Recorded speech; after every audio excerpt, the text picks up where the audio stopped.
Руската компанија Газпром донесе одлука гасоводот Турски поток да ја продолжи својата траса низ Европа преку Бугарија, Србија, Унгарија и Словачка. Московски комерсант објави дека првите испораки на газ за Бугарија и Србија би почнале во 2020 година, а во Унгарија рускиот енергенс би почел да пристигнува една година подоцна.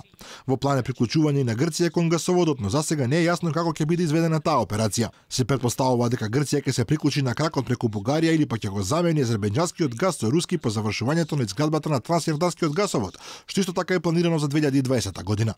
Македонија од своја страна дефинитивно е надвор од играта, барем во делот кој се однесува на чистиот економски бенефит.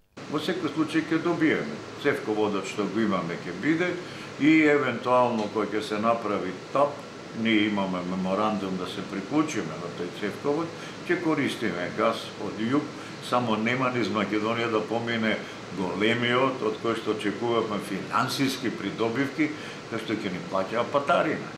Експертите велат дека економската логика е клучна при изборот на трасата по која ќе минува гасоводот, но не треба да се занемарат ни политичките влијанија, особено ако тие се поклопуваат со комерцијалниот интерес.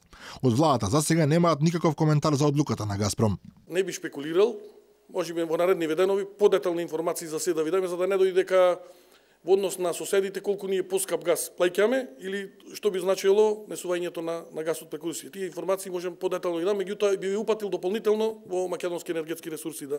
Според комерсант, Газпром од 2022 во целост ќе запре дистрибуцијата на синиот енергенс преку Украина, а Европа ќе добие гасовод речиси идентичен со Јужен поток, чија изградба беше спречена во 2014 година. Пред неколку дена беше завршена изградбата на делот на гасоводот по Црното море, каде се поставени вкупно 1800 километри цевки надлабочени до 2.500 метри. Според планот, низ оваа гасоводна линија годишно треба да се доставуваат 31 милиарди кубни метри газ за потрошувачите во Европа.